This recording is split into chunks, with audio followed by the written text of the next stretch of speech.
नमस्कार, जय हिंद दोस्तों। इस लेक्चर में हम बात करने वाले हैं व्रत के बारे में। व्रत के बारे में हम भाग 1 देख चुके हैं, जिसमें हमने देखा था व्रत से संबंधित विभिन्न प्रकार की परिभाषाएं, त्रिज्या क्या होती है, केंद्र क्या होता है, परिधि क्या होती है, त्रिज्य खंड क्या होती है, व्रत खंड क्या होते हैं, इनके बारे में हम सीख चुके हैं भाग 1 में। अब इस हम लेक्चर में देखने वाले हैं कुछ महत्वपूर्ण प्रमेय को, तो जो कि व्रत पर आधारित होते हैं, जो कि बहुत ही महत्वपूर्ण प्रमेय होते हैं, उसको हम इस लेक्चर में देखने वाले हैं। तो चलिए हम लेक्चर को स्टार्ट करते हैं। यहाँ पर पहला जो प्रमेय हमने लिया है वह है व्रत की बराबर जीवाएं। यहाँ बराबर जीवाओं की बात की गई है व्रत के, और केंद्र पर बराबर कोण अंतरित करती हैं। यहाँ पर कहा गया है कि जो व्रत की बराबर जीवाएं हैं केंद्र पर बराबर कोण अंतरित करती हैं। या इसके हम विलोम की बात करें कि इसका विलोम क्या हो सकता है, कहा गया है यदि व्रत की जीवाओं के द्वारा केंद्र पर अंतरित कोण बराबर हो तो जीवाएं बराबर होती हैं। कहा यहाँ पर हम समझ सकते हैं कि यदि बराबर जीवाएं हैं केंद्र पर बराबर कोण अंतरित करती हैं, ठीक है, बराबर जीवाएं केंद्र पर बराबर कोण अंतरित करेंगी। साथ ही यहाँ पर विलोम में कह दिया गया है व्रत की जीवाओं द्वारा केंद्र पर यदि बराबर कोण अंतरित करते हैं तो वह जीवाएं कैसी होती हैं, बराबर होती हैं। हम इसको व्रत के माध्यम से समझते हैं। तो हम एक व्रत लेते हैं,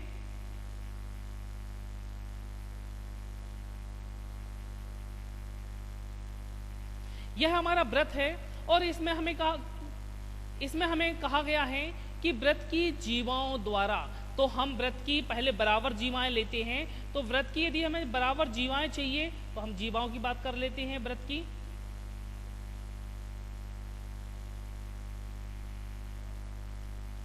तो व्रत की यदि हम जीवाओं की बात करें तो यहां से एक जीवा लेते हैं हम, जिसका नाम हम दे देते हैं ए,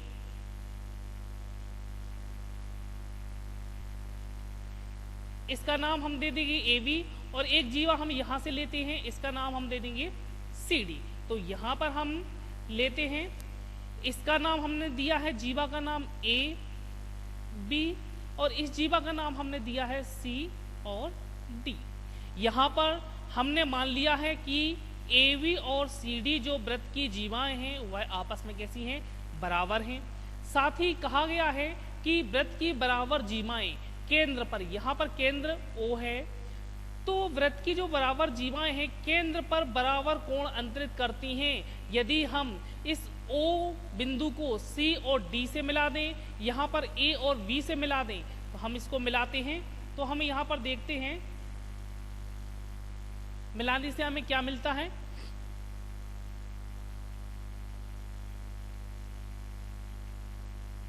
यहाँ पर हमने मिला दी, यहाँ से हम इसको मिला देते हैं,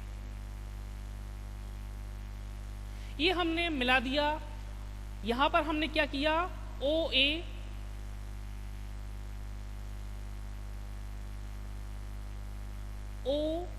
को मिलाया है, ओ बी को मिलाया है, ओ सी को मिलाया है, साथ ही ओ डी को मिलाया है।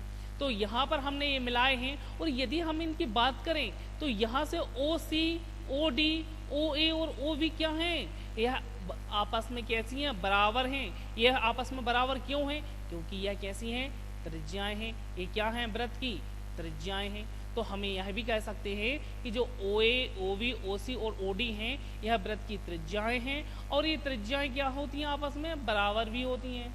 हमने यह भी देख लिया इसी में। और साथ ही कहा क्या गया है कि यदि व्रत की जीवाओं के द्वारा यदि ये बराबर जीवाएं हैं तो ये केंद्र पर जो कोण बन रहे हैं यहाँ पर, यह कोण भी आपस में कैसे होंगे, बराबर होंगे। तो यही कहा गया है कि यदि बराबर जीवाएं हैं, यहाँ पर हमने जीवा ए बी और सी डी को यदि बराबर लिया है तो यहाँ पर जो कोण बन रहा है ए ओ बी, और साथ में कोण बन रहा है सी ओ डी, यह दोनों कोण भी आपस में कैसे होंगे, बराबर होंगे।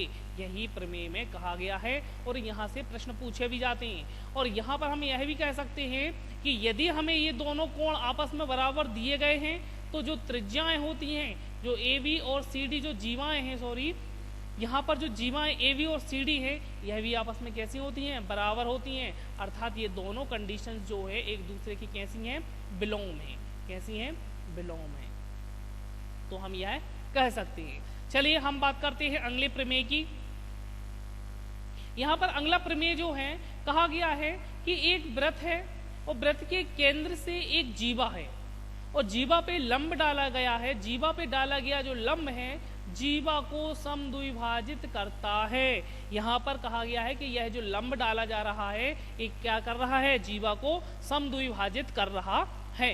तो यहाँ पर हम बात करते हैं इसके विलोम की, कि इसके विलोम जो है, विलोम में आखिर क्या कहा गया है, कि विलोम में यहाँ पर कहा गया है कि एक वृत्त के केंद्र से जीवा को समद्विभाजित करने के लिए खींची गई रेखा जो है जीवा पर लंब होती है। तो यहाँ पर पुनः हम एक वृत्त को लेते हैं। यहाँ पर हमने एक वृत्त लिया, यह हमने वृत्त लिया और यहाँ पर हमने मान लिया कि जो वृत्त का केंद्र है वह वृत्त का केंद्र क्या है, यहाँ पर O वृत्त का केंद्र है। तो यहाँ पर हमने देख लिया एक वृत्त है जिसका केंद्र O है और इस वृत्त के केंद्र से क्या कहा गया है, इसके वृत्त के केंद्र से जीवा पर डाला गया लंब। तो हम एक जीवा लेते हैं, तो जीवा को हम इस प्रकार से लेते हैं, यहां से हम एक जीवा ले लेते हैं जिसका नाम हमने दे दिया क्या, AB। हमने एक जीवा ली जिसका नाम हमने AB दिया है, वृत्त का केंद्र O दिया है।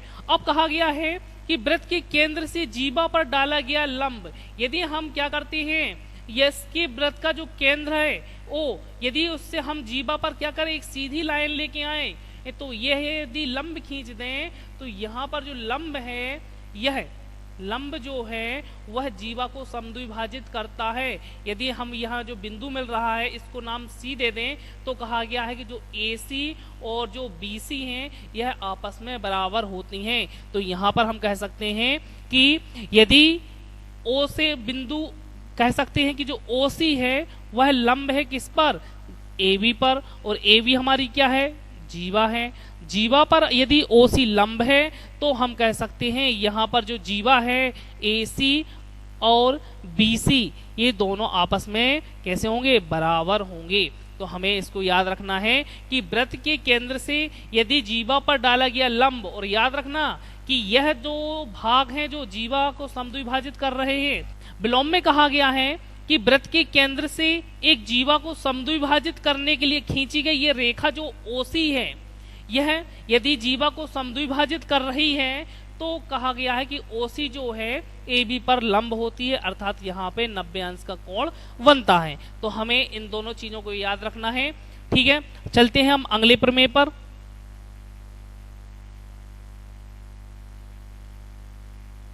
अगला प्रमेय यहाँ पर कहा गया है, एक बहुत ही महत्वपूर्ण बातें हैं कि दिए गए एक बिंदु से अनेक वृत्त खींचे जा सकते हैं। तो एक बिंदु यदि हमारे पास है, यदि हम एक बिंदु ले लें तो इस बिंदु की यदि हम बात करें तो इस बिंदु से अनेक हम वृत्त खींच सकते हैं। कैसे खींच सकते हैं हम देख लेते हैं। यदि मान के चलिए हम एक वृत्त ले रहे हैं तो यह जो वृत्त है यह बिंदु से होके जा रहा है, यहाँ पर ये बिंदु था तो इस बिंदु से ये वृत्त होके जा रहा है। तो यदि मान के चलो ये बिंदु जो है वह क्या है, A है। यदि ये बिंदु क्या है, A है, यह बिंदु यदि A है तो इस बिंदु से एक वृत्त होके जा रहा है। यदि हम देखें तो और भी वृत्त जा सकते हैं, और वृत्त हम किस तरीके से ले सकते हैं, इस तरीके से हम वृत्त ले सकते हैं। यह जो दूसरा वृत्त है यह भी बिंदु से होके जा रहा है। यदि हम और वृत्त की बात करें तो और वृत्त हम ले सकते हैं। कैसे, यहाँ पर हम वृत्त की बात करें तो यह वृत्त जो है यह वृत्त भी होके जा रहा है, और वृत्त की बात करें तो और वृत्त हम ले सकते हैं। और यदि हम वृत्त की बात करें तो हम एक वृत्त और ले सकते हैं, जैसे कि हमने यहां पर लिया तो ये वृत्त है। तो हम यह कह सकते हैं यहां पर कि एक दिए गए बिंदु से, एक दिया गया बिंदु हमारे पास है A, और इस दिए गए बिंदु A से हमें एक वृत्त, यहां पर हमें क्या मिल रहा है, यहां पर हमें एक वृत्त यह मिल रहा है। ठीक है, 2 वृत्त, 3 वृत्त, 4 व्रत, और इसी तरीके से और भी व्रत क्या कर सकते हैं, हम खींच सकते हैं। तो हम यहाँ पर कह सकते हैं कि एक दिए गए बिंदु से अनंत व्रत या अनेक व्रत खींचे जा सकते हैं। हम बात कर लेते हैं दूसरे, यहाँ पर कहा गया 2 दिए गए बिंदुओं से अनगिनत, अनगिनत मतलब अनेक व्रत जो हैं यहाँ पर खींचे जा सकते हैं। यदि हम 2 बिंदुओं की बात कर लें तो हमारे पास 2 बिंदु हैं ए और एक बिंदु है बी। यदि हम यहाँ पर बात करें तो इन 2 बिंदुओं से भी हम अनेक व्रत खींच सकते हैं। देखते हैं, व्रतों को हम लेते हैं। यदि हम बात करें तो यहां से हम व्रत को खींचना स्टार्ट करते हैं। तो यहां देखो जरा, जैसे कि ये है, तो ये व्रत जो है बिंदु यहाँ पर जो बिंदु है, यदि हम इसकी बात कर लें तो यहाँ जो बिंदु ए है यह भी व्रत की परिधि पर स्थित है, बिंदु बी जो है वह भी स्थित है, तो एक व्रत हमने खींच लिया। इसी तरीके से हम और देखें तो और व्रत भी हम खींच सकते हैं। यहाँ से यदि हम व्रत की बात करें तो और व्रत भी हम खींच सकते हैं। कैसे, देखते हैं।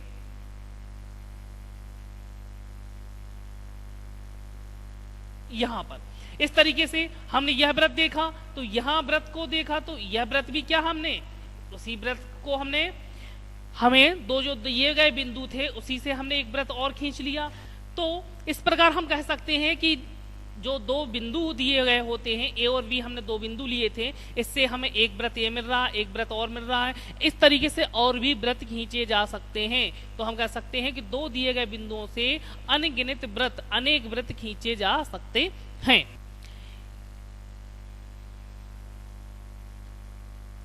यहां पर प्रमेय है कि एक व्रत की, क्या कहा गया है, एक व्रत की सर्वांग सम या सर्वांग सम व्रतों की बराबर जीवाएं, यदि व्रत है या सर्वांग सम 2 व्रत हैं तो उनकी जो बराबर जीवाएं हैं केंद्र से समान दूरी पर होती हैं या बराबर दूरी पर होती हैं। साथ ही इसका विलोम कहता है कि एक व्रत के केंद्र से समदूरस्थ जीवाएं, समदूरस्थ अर्थात समान दूरी पर स्थित जो जीवाएं होती हैं लंबाई में कैसी होती हैं, समान होती हैं। तो इसको हम समझ लेते हैं किस तरीके से इसको कहा गया है। कि यहां पर कहा गया है, तो सबसे पहले तो हम एक व्रत को ले लेते हैं। एक व्रत लिया हमने, एक व्रत लिया जिसका केंद्र है O, जिसका केंद्र है O। एक व्रत हमने लिया है जिसका केंद्र O हमें ज्ञात है। अब हम क्या करते हैं कि कहा गया है इस व्रत की बराबर जीवाएं, तो हम 2 बराबर जीवाओं को लेते हैं। तो यहां पर हमने मान लिया कि एक बराबर जीवा यहां से ए है और साथ ही एक बराबर जीवा यहां से लेके यह है। तो हमने क्या कह दिया कि यहां पर 2 जीवाएं हमने ली, मान के चलिए जीवाएं जो हैं वह है ए बी और सी डी। ए बी और सी डी जो हैं व्रत की 2 बराबर जीवाएं हैं। तो कहा गया है यदि किसी व्रत की 2 बराबर जीवाएं होती हैं तो केंद्र जो O है इससे यह समान दूरी पर होती हैं, अर्थात जो दूरी यह है तो कहा गया है कि वह क्या होती है, व्रत के केंद्र से समान दूरी पर होती हैं, अर्थात यहां से लेके यहां तक जो दूरी है, ठीक है, और यहां से लेके ये जो दूरी है यह दोनों ये जो दूरियां हैं यह आपस में कैसी हैं, बराबर हैं। तो हमें इस चीज को याद रखना है कि यह जो व्रत का केंद्र था इसके केंद्र से यह जो दूरी है, अर्थात हम कह सकते हैं यह जो दूरी है और यहाँ से ये जो दूरी है, ये दोनों दूरियां आपस में कैसी होती हैं, बराबर होती हैं।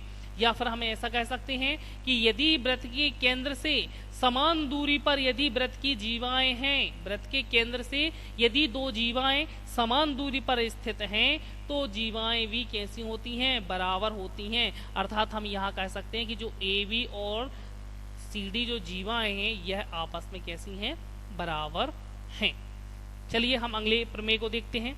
यहाँ कहा गया है एक व्रत की 2 प्रतिच्छेदी जीवाएं, यदि व्रत की प्रतिच्छेदी जीवाएं हैं, प्रतिच्छेद बिंदु से प्रतिच्छेदी जीवाएं हैं, अर्थात एक व्रत है, हम लेते हैं एक व्रत को लेते हैं। एक हमने व्रत लिया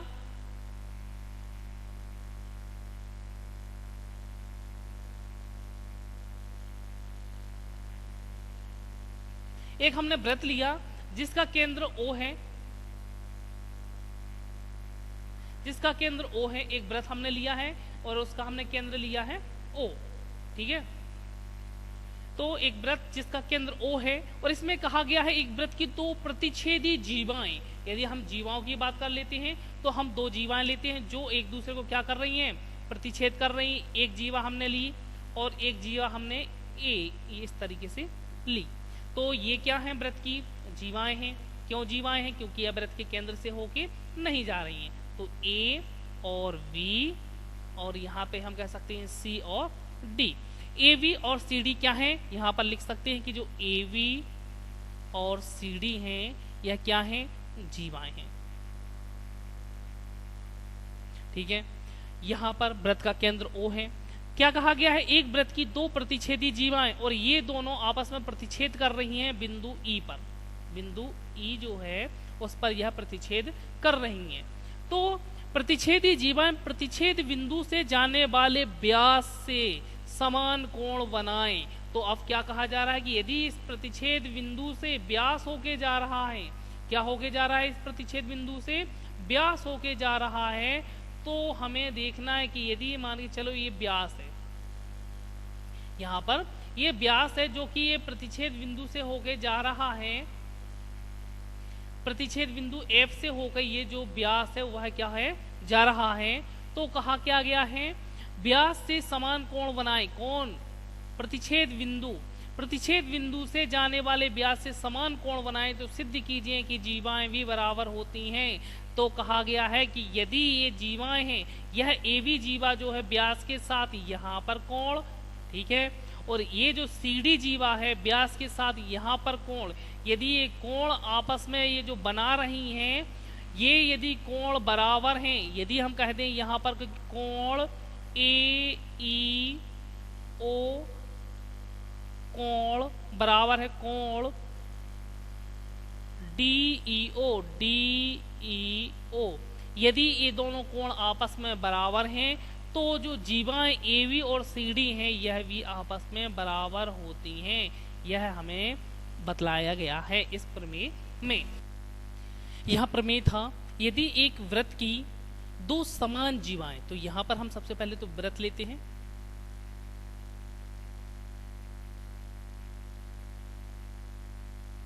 यहां पर हमने ये व्रत लिया जिसका केंद्र O है, केंद्र O है। अब इसमें कहा गया है कि यदि व्रत की दो समान जीवाओं की बात की गई है यहाँ पर, तो हम यहाँ व्रत की दो समान जीवाएं लेते हैं। तो जीवाओं को हम इस तरीके से लेते हैं, दो समान जीवाओं की बात की गई है। तो यहाँ पर एक जीवा ली हमने और यहाँ पर हमने दो समान जीवाएं व्रत के अंदर प्रतिच्छेद करने वाली जीवाएं लेना है। तो एक जीवा ली हमने और एक जीवा यहाँ पर ली, दोनों जीवाएं आपस में कैसी हैं, बराबर हैं। तो यहाँ पर हमने बतला दिया कि यहाँ पर जीवाएं जो ए वी और सी डी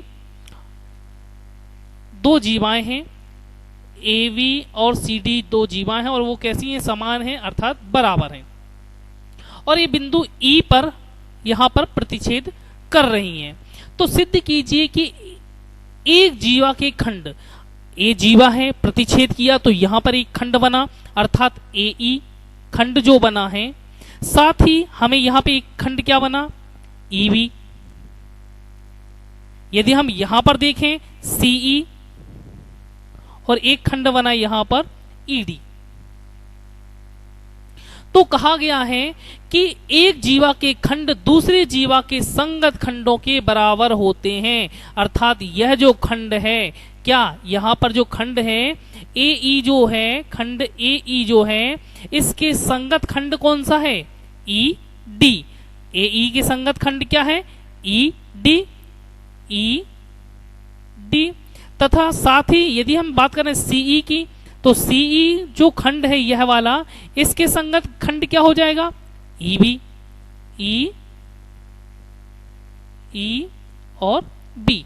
तो हमें इन दोनों बातों को याद रखना है कि यदि एक व्रत के अंदर जीवाएं समान हैं, हमारे लिए जीवाएं समान दी गई हैं, तो यदि वो जीवाएं समान हैं और प्रतिच्छेद करती हैं तो एक जीवा का खंड जो होता है उसके संगत जीवा के खंड के बराबर होता है। अर्थात ए ई और DE बराबर होंगी, CE और E भी आपस में बराबर होंगे।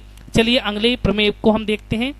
तो यहाँ पर प्रमेय है, यदि किसी वृत्त की दो जीवाएं बराबर हो तो उनके संगत चाप सर्वांगसम होते हैं। क्या कहा गया है? यदि किसी वृत्त की दो जीवाएं बराबर हों, यदि वृत्त हमारे पास है,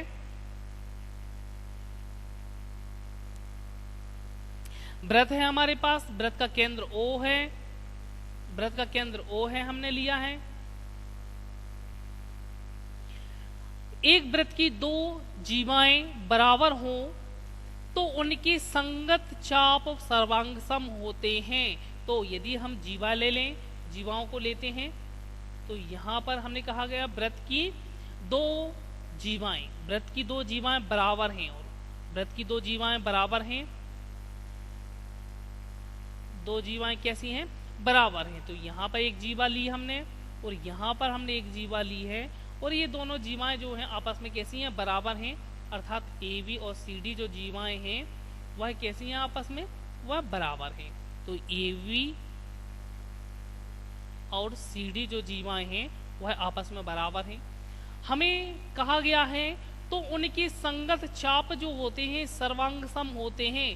तो AB जो जीवा है इसके संगत चाप की यदि हम बात करें तो इस जीवा के द्वारा यहाँ पर दीर्घ वृत्तखंड में या यहाँ पर जीवा AB के द्वारा दीर्घ वृत्तखंड में जो ये चाप है, चाप AB, हम चाप को समझ चुके हैं। चाप जो AB है, चाप जो AB है, यह चाप जो है वह जो चाप CD है, यह जो चाप CD यहाँ से यहाँ तक, यह चाप जो होते हैं आपस में बराबर होते हैं। और साथ ही हम कह सकते हैं इसी तरीके से यहाँ पर एक चाप, ये चाप जो है ये चाप है, और इसी तरीके से यहाँ पर ये चाप है। तो ये जो चाप है यह भी आपस में बराबर होते हैं। अर्थात हम कह सकते हैं इसको BA नाम दे दें। BA चाप जो होगा और यहाँ से जो DC चाप होगा यह आपस में कैसे होंगे?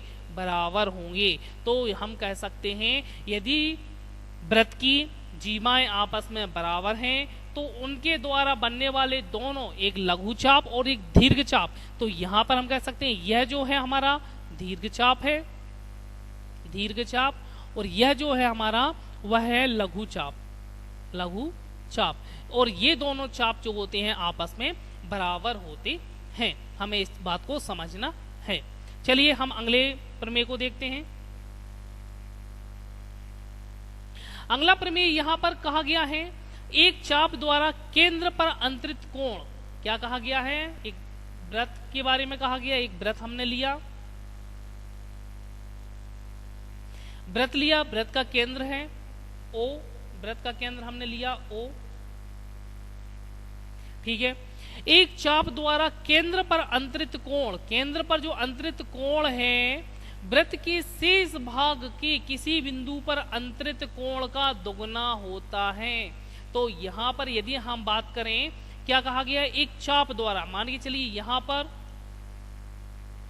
A और B दो बिंदु हैं वृत्त की परिधि पर, इसके चाप जो, इसके द्वारा जो बनने वाला चाप है AB, इसके द्वारा यदि वृत्त के केंद्र पर यदि जो कोण बन रहा है, यदि वृत्त के केंद्र की बात करें,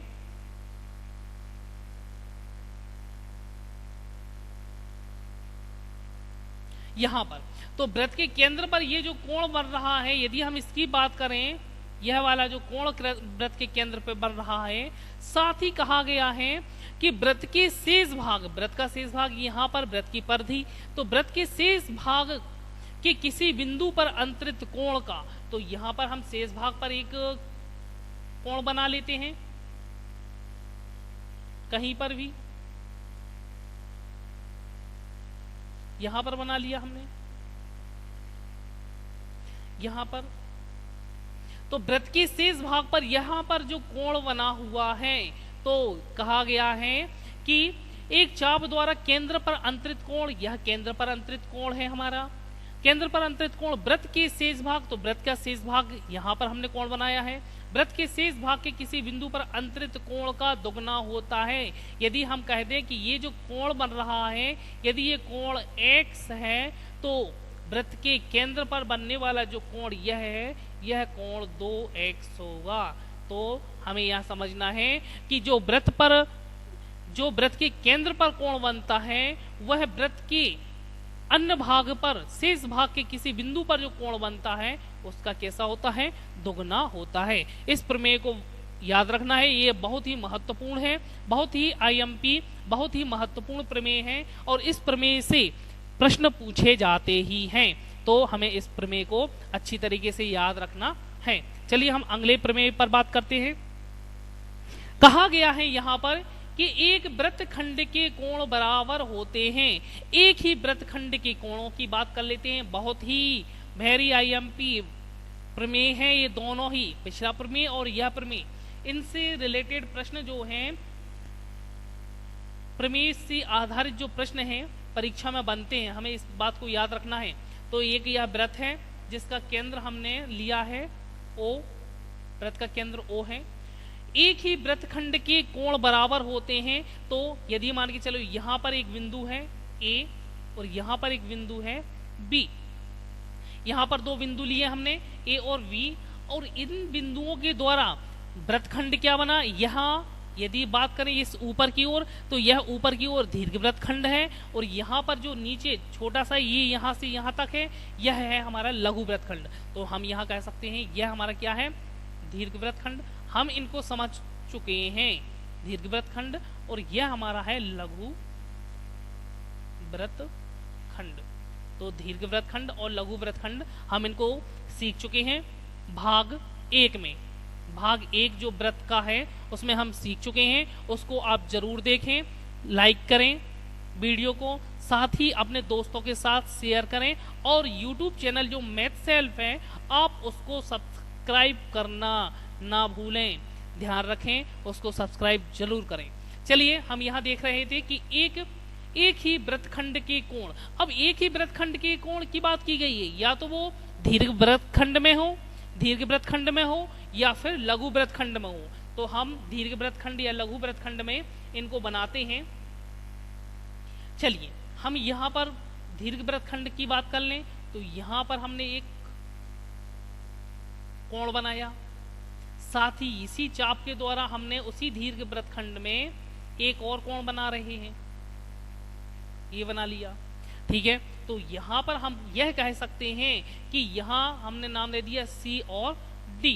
तो यहाँ पर जो कोण बन रहा है, कोण AC और B, जो कोण है यहाँ पर, जो कोण है, यह जो कोण है वही कोण बिंदु D पर बनने वाला है। अर्थात ये दोनों कोण जो हैं ACB और ADB, यह दोनों ही कोण आपस में कैसे होते हैं, बराबर होते हैं। हमें इस बात को याद रखना है। तो हम कह सकते हैं कि एक ही वृत्तखंड के कोण जो होते हैं आपस में बराबर होते हैं। हम अगले प्रमेय की बात करते हैं, और यह प्रमेय जो है बहुत ही महत्वपूर्ण है, इसलिए इन प्रमेय को आप बहुत ही अच्छे से सीखें, और इन प्रमेय पर आधारित प्रश्नों को हम भाग 3 में लेके आएंगे। वृत्त का जो भाग 3 होगा, उस वृत्त का जो भाग 3 है उसमें हम लेके आएंगे इन सभी प्रमेय पर आधारित प्रश्नों को। तो वह भाग भी आप जरूर देखें। चलिए हम अगले प्रमेय को देखते हैं। यहां पर अगला प्रमेय है, इस प्रमेय को लेते हैं, वृत्त पर आधारित है, इसलिए हम एक वृत्त को ले लेते हैं। यहां पर हमने एक वृत्त को लिया जिसका केंद्र हमने लिया है O, जिसका केंद्र O लिया है। कहा गया है कि अर्धवृत्त का कोण समकोण होता है। अर्धवृत्त की यदि बात की गई है तो सबसे पहले तो हमने जो वृत्त लिया है इसको आधा करना पड़ेगा, अर्थात इसके केंद्र से होके क्या जाएगा, व्यास जाएगा। तो यहाँ पर हमने ये जो व्यास लिया है इसके केंद्र से होके जा रहा है। तो यहाँ पर हम कह सकते हैं जो A है B क्या है, यहाँ पर व्यास है, AB व्यास है, ठीक है। हम यह समझ गए। अब ये ऊपर वाला भी अर्धवृत्त है, नीचे वाला भी अर्धवृत्त है, तो कहा गया है अर्धवृत्त का कोण समकोण होता है। तो अर्धवृत्त में यहाँ पर कहीं पर भी कोण यदि हम बना देते हैं, यहाँ पर मान के चलिए यहाँ से लेके हम यहाँ लेते हैं और यहाँ से हम यहाँ, या फिर यहाँ से लेके हम यहाँ, यहाँ से यहाँ, यहाँ से यहाँ, यहाँ से यहाँ। अब यहाँ पर हमने देखा अर्धवृत्त में हमने 3 कोण बनाए, ये कोण बनाए ये वाला, इसको नाम हमने दे दिया C। तो यहाँ पर जो कोण ACB है इसका मान 90 अंश है, अर्थात यह कैसा है, एक समकोण है। तो हम कह सकते हैं ये अर्धवृत्त का कोण कैसा है, समकोण है। इसी तरीके से A, इसको नाम दे दिया हमने D, इसको नाम दे दिया हमने E। तो यहाँ पर कोण AD और B, कोण ADB भी कैसा है, 90 अंश का है। साथ ही कोण कह सकते हैं हम कोण AEB, यह भी कोण कैसा है, 90 अंश का है। तो यह सभी कोण कैसे हैं, 90 अंश के हैं। तो हम यहाँ पर यह भी कह सकते हैं कि अर्धवृत्त में वह सब कैसे होंगे, समकोण होंगे। कैसे होंगे, समकोण होंगे। तो यहाँ पर ये क्या बन रहा है, समकोण बन रहा है, ये भी समकोण बन रहा है। तो इस तरीके से हम कह सकते हैं कि अर्धवृत्त का जो कोण होता है वह समकोण होता है। ठीक है, सुनने वाले हैं चक्रीय चतुर्भुज के बारे में। चक्रीय चतुर्भुज क्या होता है, तो हम उसको समझने के लिए सबसे पहले तो हम एक वृत्त लेते हैं। एक हमने वृत्त लिया,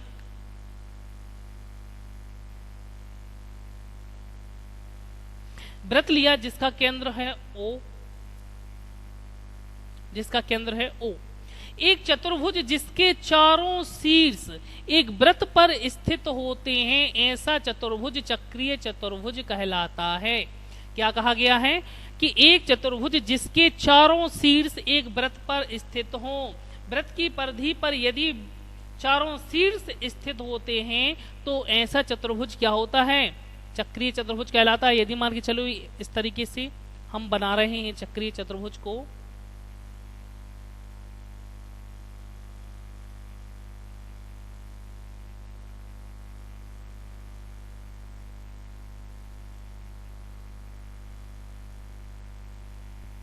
तो यहाँ पर जो कोण चतुर्भुज बन रहा है, यहाँ पर जो चतुर्भुज बन रहा है A, B, C and D, तो यह चतुर्भुज जो है जिसके चारों शीर्ष A, B, C, D कहाँ पर स्थित हैं, वृत्त की परिधि पर, वृत्त की परिधि पर, वृत्त की परिधि पर यह चारों शीर्ष स्थित हैं। तो इस प्रकार के चतुर्भुज को कहा जाता है चक्रीय चतुर्भुज। क्या कहा जाता है, चक्रीय चतुर्भुज। चक्रीय चतुर्भुज कहा जाता है इस तरीके के, इस प्रकार के चतुर्भुज को। चलिए हम देखते हैं चतुर्भुज, चक्रीय चतुर्भुज से संबंधित एक बहुत ही महत्वपूर्ण प्रमेय को। तो हम देखते हैं एक चक्रीय चतुर्भुज से संबंधित एक बहुत ही महत्वपूर्ण प्रमेय है। तो यहाँ पर हम देखते हैं चक्रीय चतुर्भुज का एक प्रमेय। तो यहाँ पर एक चक्रीय चतुर्भुज बना लेते हैं सर्वप्रथम हम।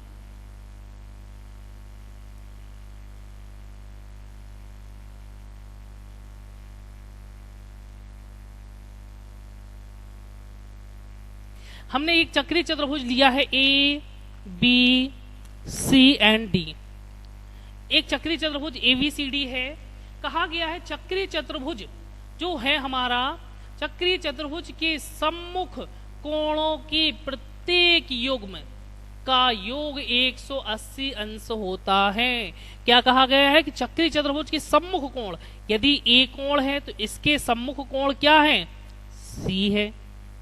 इसी तरीके से कोण D जो है इसके सम्मुख कोण क्या है, B है। तो हम कह सकते हैं कि चक्रीय चतुर्भुज के सम्मुख कोण A और यहाँ पर क्या है, A की सम्मुख कोण C, इसके प्रत्येक युग्म का कोण का, इसके प्रत्येक युग्म जो होता है वह कितना होता है, 180 अंश का होता है।